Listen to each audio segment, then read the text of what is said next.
উপস্থিত হয়েছি বালি পৌরসভার পেনশনারদের বিভিন্ন দাবি দাওয়া নিয়ে।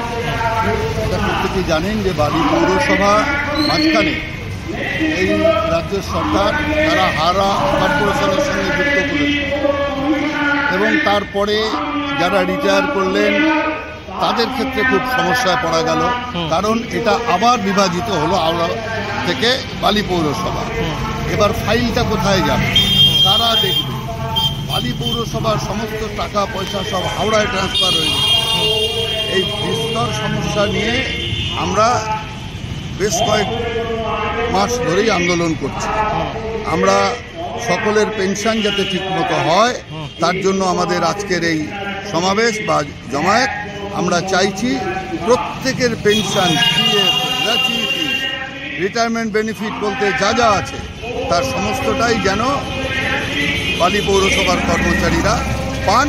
সেই জন্য আজকে আমাদের এখানে উপস্থিত হয়ে মিটিং করা, বালি পৌরসভার প্রশাসকের কাছে আমাদের ডেপুটেশন দেওয়া এবং দীর্ঘদিন ধরে বালি পৌরসভার কোনো নির্বাচনও হচ্ছে না, এই নির্বাচনটাও যাতে তাড়াতাড়ি হয়ে যায়, একটা নির্বাচিত বোর্ড এবং এর কাছে আমাদের এই হচ্ছে দাবি।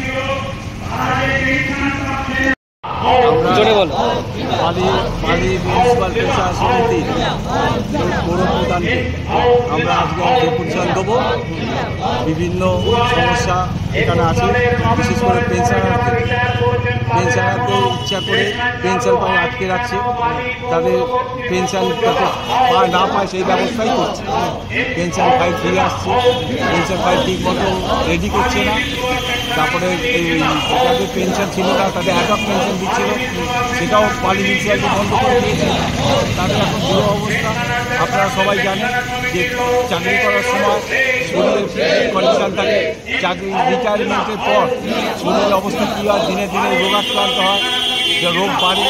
এই অবস্থায় যদি আমাদের অ্যাডক পেনশনও বন্ধ করে দেয় তাহলে সেই সংসারটা কিরমভাবে চলবে?